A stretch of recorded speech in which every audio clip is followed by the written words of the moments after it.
أعوذ بالله من الشيطان الرجيم بسم الله الرحمن الرحيم الحمد لله بارئ الخلائق أجمعين باعث الأنبياء والمرسلين ثم الصلاة والسلام على سيدنا ونبينا أبي القاسم المصطفى محمد اللهم صل على محمد وآل محمد وعلى أهل بيته الطيبين الطاهرين المعصومين أما بعد.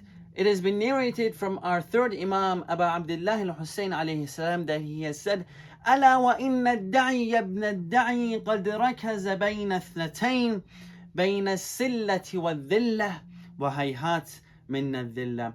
That behold, the illegitimate son of an illegitimate person has forced me between two choices, between fighting and humiliation is far from us. وهيهات من الذلة.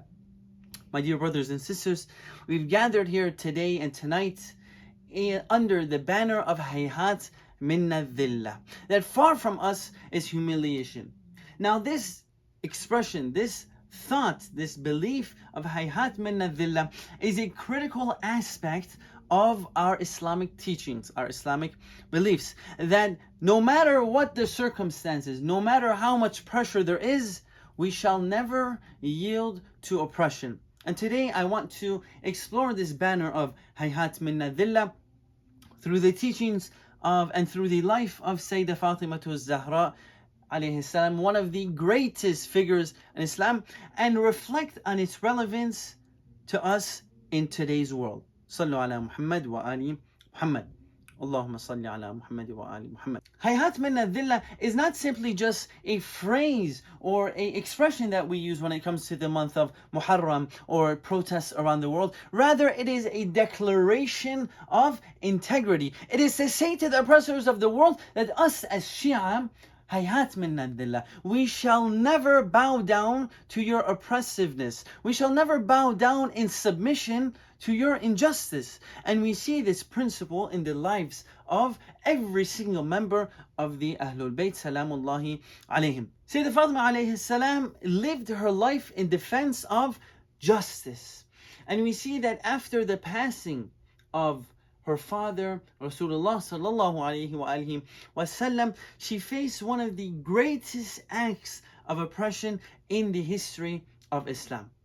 And we're talking about the usurpation of her rights. The taking of the land of Fadak, which was given to her which was gifted to her by the Holy Prophet within his lifetime.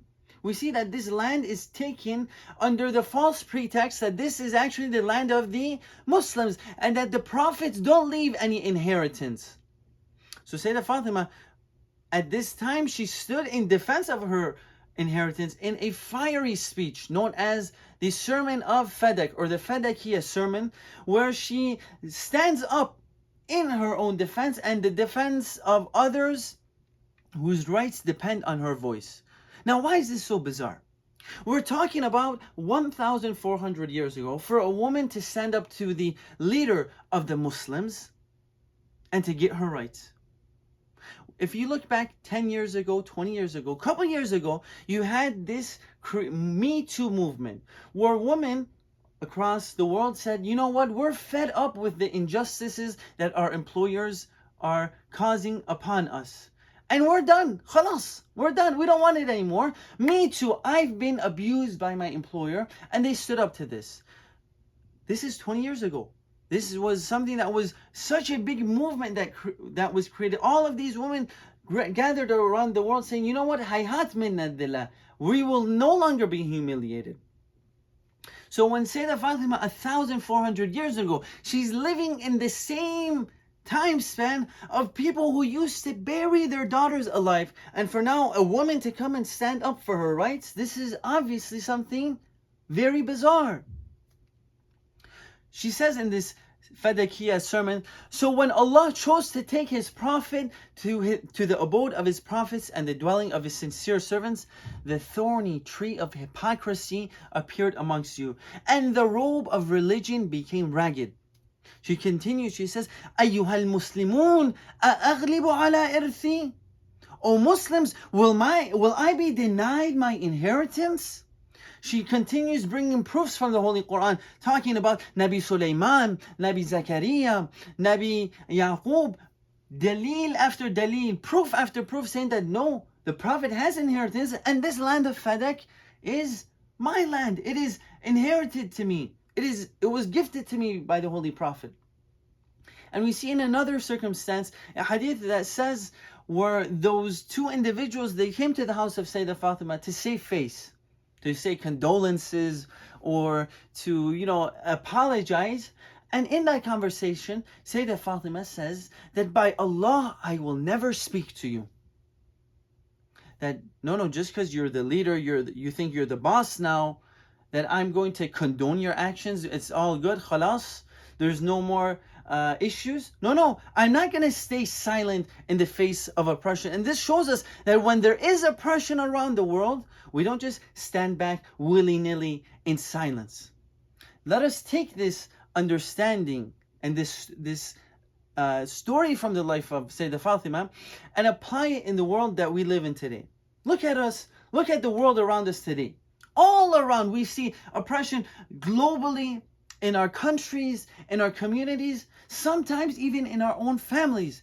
What are we supposed to do in circumstances like this? It has been narrated from the Holy Prophet that he says, whosoever from you sees an evil, let him change it, let him reform it with his hands.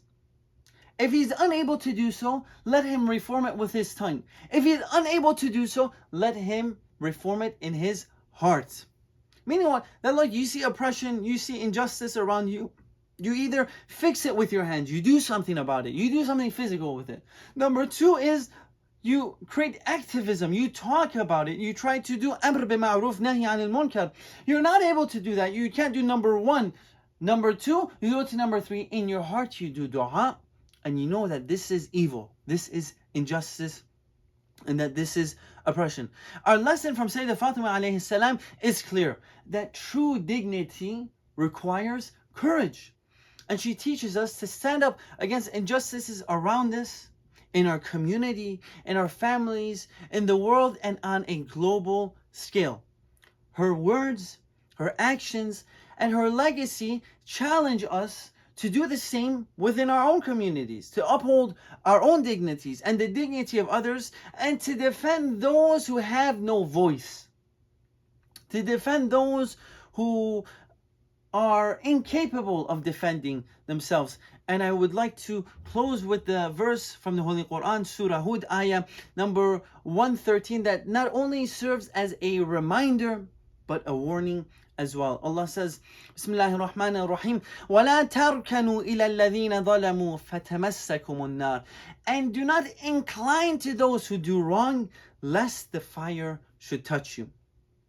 We are reminded constantly throughout the narrations from the Ahlul Bayt to uphold truth and dignity at all times, and not just for ourselves, but those who are unable to speak out for themselves. Brothers and sisters, hayhat minna dhillah is our collective duty. It is not just for the ma'soom to do hayhat minna dhillah, stand up to oppression, but rather for all of the Muslims. Let us live by the spirit of Sayyidah Fatimah Zahra by enacting hayhat minna dhillah in our own lives, by rejecting humiliation, by rejecting injustice and oppression, and standing tall with dignity, resilience, and unwavering faith.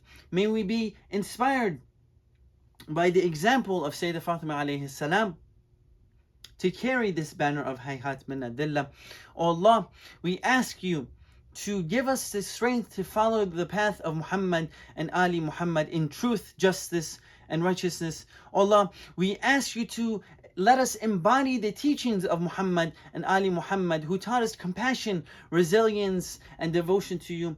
And oh Allah, unite us as a community under the banner of hayhat minna dhillah, with the rule of Sahib al-Asr wal-Zaman, Imam al-Mahdi ajjalallahu ta'ala farajahu sharif, and let us be among those who uphold justice, seek knowledge, and spread peace. آمين رب العالمين وصلى الله على سيدنا ونبينا أبي القاسم المصطفى محمد.